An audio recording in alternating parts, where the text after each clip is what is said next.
Want to learn how to estimate your construction projects fast? Today, I'm going to show you the keys to construction estimating, how to bid jobs faster, and how to land more contracts. My name is Daniel Quindemil, founder of I Am Builders. We're a construction estimating and consulting firm, and we work with contractors and developers nationwide on preparing cost estimates for our clients. Today, what I'm going to share with you is exactly how you should be estimating your jobs, how we do it, and strategies that you can implement in your estimates so you can land contracts fast. So before I start, I want to talk to you about the traditional way to estimate projects. Back in the day, most contractors would go to the print shop and they would print their full set of plans. Sometimes it's like 50 sheets, 100 sheets, and they go on the kitchen table, they get their scale, they get their little scale pen, they'll get their architectural scale, they'll get their highlighters, and they'll start measuring the plans. And then they kind of like write in their little notebook the measurements, the takeoffs. While there was a place back in the day, because that's how you did it, nowadays we have what is called digital takeoff software. So my disclaimer in all this, what I'm going to share with you today is please do not estimate by hand anymore. Do it through using a digital takeoff software like PlanSwift or Bluebeam, or there's a bunch of other ones that you can research. Some of them are cheaper, some of them are expensive. They pretty much all do the same thing. You get area takeoffs, you get linear takeoffs, and you get counts. So make sure you check those out. So when it comes to construction estimating, to prepare a construction estimate, there's going to be 4 parts to it. The first part is called the takeoff. You may be familiar with this already, and I kind of mentioned it already, but you need to be using a digital takeoff software. No longer should you be printing plans. Seriously, like that's the antiquated way to do it. The other thing that I haven't mentioned yet is I strongly believe that both general contractors and subcontractors should both be bidding their own jobs.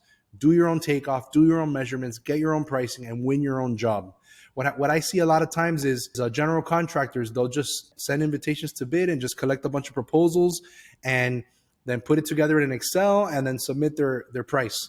That's not real estimating. That's like getting proposals and just checking the scopes. That's all that is. Why do I say that that's not necessarily a good way to do it? There's a few reasons. One, you're relying on your subcontractor who are really busy to get you pricing. So oftentimes you're going to ask for proposals and they're going to take forever to get back to you. You have a bid date, so you can't wait for them. So you should be able to do your own estimate and not have to wait for them. And number 2, you're also relying on the sub giving you good numbers. What if that sub is really busy, or what if he makes a big mistake? I've heard of stories that subcontractors, they'll submit a proposal and the price is too low and the GC won the job with it. Do you really want to go into a contract having to sue your subcontractor to force them to do the job at the price that they submitted? No. So do your due diligence, get your multiple proposals, but do also your own takeoff so that you can have accurate numbers. You should know how much it costs per board to hang, to finish, how much per linear foot it costs to frame a wall, square footages, things like that. As a general contractor, you should at least have basic numbers. In a second, I'm going to talk about cost books and databases and things like that, but you really should perform your own takeoffs to not rely on these subs. Now, if you're a subcontractor, please do not print the plans to do your takeoffs. If you don't know how to do it, if you need help, if you don't know how to do the estimates or you're too busy, we're an estimating firm, so we can help you do all of your bids for you, all of your proposals, all of your takeoffs, all of your estimates in all 50 states. It doesn't matter where you are, but please don't do it by hand. So that leads me to point number 2, preparing the assemblies. So the first part is the takeoff, and the second part is building the assemblies. When you're building an assembly, so in construction, everything is like a compound item. So everything has like a wall is going to have multiple parts to it. So when you put them together, they compound, and you have the framing, the drywall, the insulation, you have the finish work. Sometimes you have plywood. So there's multiple trades, multiple CSI divisions that are part of that wall. Same thing with the footing. You have excavation, you have rebar, you have concrete finishing, you have formwork, you have stripping the formwork.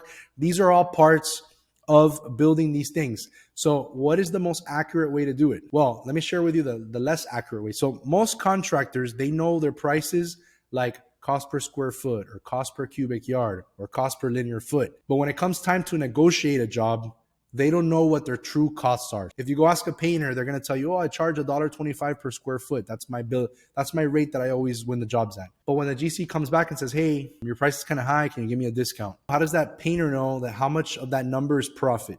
How much is overhead? How much is supervision? There's no way to tell because it's all jumbled up into one big number. So the better way is going to be to prepare an itemized estimate where you're going to have a wall type, where you're going to have your base takeoff.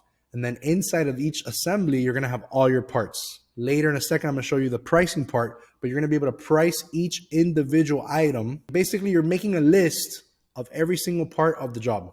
So that wall, you can't just say, oh, it's $5 a square foot, because every wall is different. Is it to the deck? Is it to the ceiling height? Is it 6 inches above the ceiling height? Are there kickers? Are there not? Is there intermediate framing? Is there not? So these are all the questions that, like, there's a million different types of assemblies for a wall. So what do? You get your base takeoff, and then you build all the parts to it. You itemize the estimate. Next, I'm going to share with you how we price the jobs. But before I do, what do you think of digital takeoff software versus you doing it by hand? Leave a comment below and let me know what you think. So part number 3 is adding your pricing. Remember a second ago that I was telling you that a lot of contractors know their unit prices? What we're going to do is we're going to break down those numbers in a little bit more detailed form. We're going to get our true costs, our true labor, and our true material cost. What it costs to estimate with our own employees and what it costs to buy all the materials directly without subcontracting it. And if you're a GC, here's the trick. Most subcontractors are going to put 10% profit or maybe 20% profit. They're going to put 10% overhead or 15%. And then they're going to put supervision and a miscellaneous number of things. So you should be, if you're a general contractor, you can get these costs from a cost book like National Construction Estimator or RSMeans or one of those. And you add 30 to 40% on top of that number for each line. And that's going to give you a budget price, a very, very close approximate of where your sub is going to come in when it comes time to buy that out. You can confidently go into a contract if you know what your direct costs are. You're pretty much adding supervision, profit, general conditions, and a few other things, which is approximately 40%. Now, when it comes time to negotiate, you do want to get final proposals. But let me ask you a question. How hard is it to get a proposal from a sub these days? It's like excruciating pain. And what I hear all the time is the subs only want to give bids to people who won the job. So which one's an easier sell? Hey, drywall contractor, I'm bidding this job. It's a new client. I don't know if I'm going to win it. Can you bid this job? And let's say he has 20 jobs to bid. You're just 1 out of 20. He doesn't care about you. He doesn't care about your project. He doesn't care about your company. But if you say, hey, drywall contractor, I just won this contract. I'm about to land it. What I need is a proposal from you ASAP so that I can confirm my number before going into a contract. That guy is going to run to give you a bid because you're basically awarded that job.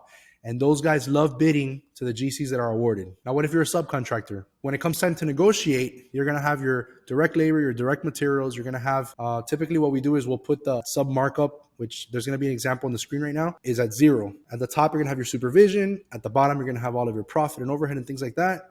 And that's how you separate what your true costs are, because a job might have its own supervision and you shouldn't roll it up into your cost. Because what if you know that a job takes 3 hours of supervision per day and it takes 10 weeks? You don't have to bundle it up into that whole cost, because then when it comes time to negotiate, you don't have any leverage because you don't know what your true number is. Hey, so what do you think about estimating? Hey, so what do you think about our video? Go ahead and like and subscribe in the bottom, and make sure you click the little bell icon so you can get notified every time we release a video, because our goal is to help contractors grow their construction business. And lastly, number 4, finalizing your bid. So you've prepared your takeoff, you've built your assemblies, you've priced the job out, and now we're going to finalize it. This is the tweaking and the polishing. And by the way, everything that I've shared with you is exactly to the T how we do it ourselves in the office. So I'm not sharing something that is like theory. This is like actual practice of how we estimate our jobs for our clients. At the end, this is the part that's very company specific. How much is your supervision going to cost? What's your overhead? What's your profit? What equipment? What's the means and methods that you're going to do this at? Are you going to use a scaffold? Are you going to use a boom lift? Are you going to outsource the excavating to somebody else? Or are you going to do it with your own equipment that you have to rent? Or do you own the equipment? These are all very company specific things. Is this client a headache that he's going to be on top of you? Then maybe we want to add a little bit more profit. Is this job complicated that maybe we need to add a contingency? You should be asking yourself all these questions when you're finalizing your bid, because you're going to be able to fine tune your bid. Now, let me just give you a word of warning, a word of caution. What we're doing is we're going to finalize our bid and we're going to submit.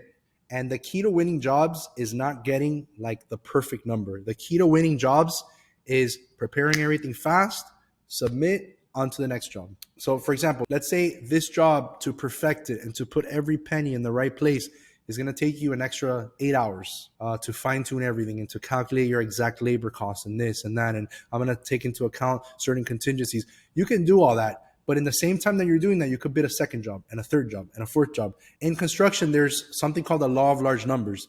The more jobs you bid, the more you're going to land. And the first price you submit is never the final. It's always like a preliminary bid is what I say, because you're going to spend all this time preparing an estimate and they're always, no matter what, going to ask for a discount. I've heard, oh, we're over budget. Oh, your competitor's too high. Another one is, you're 20% too high. Oh, I don't know if I'm going to get approved by the bank because of the financing, whatever. There's a million different excuses on why that you have to drop your price. So what I say is submit your bid, build in a good cushion in there, go in high, because what you're going to do is you're going to start negotiating down. Now, today I'm not going to talk too much about negotiating. We're focusing on the actual estimate, but you have to build in your negotiating room to make sure that you have room to drop your price if you need to, so you can win the bid. Remember, later on, don't be afraid to drop your price a little bit, because later on, every contract, no matter how good the drawings are, there's always going to be change orders. Doesn't mean you need to be stingy with it or greedy with it, but you are going to get an extra 20 or 30% of contract value through your change orders. And change orders come up through inspectors come and add additional requirements, or the owner comes in and changes things, the architect changes things, or whatever. These are real life scenarios that are going to allow you to build a little bit more on the contracts. So now, if you're serious about growing your construction business, today I talked about estimating, but I want to give you something special. I prepared a 30-minute video training, which is going to show you exactly how to estimate all of your projects on autopilot and get unlimited leads for your business. It's a copy and paste formula that you can use in your construction business right now that in the next 90 days can transform your business. So if you're struggling estimating, if you're trying to keep up with your bids and you can't, I'm going to show you how to do all that in autopilot and how to never run out of leads again. So watch my training, go to imbuilders.com/training, or you'll see a button right below me. If you're on our website, you'll see it right below me, or if you're on a different platform, you'll see it in the description below, and check it out. I know that we together can transform your construction business.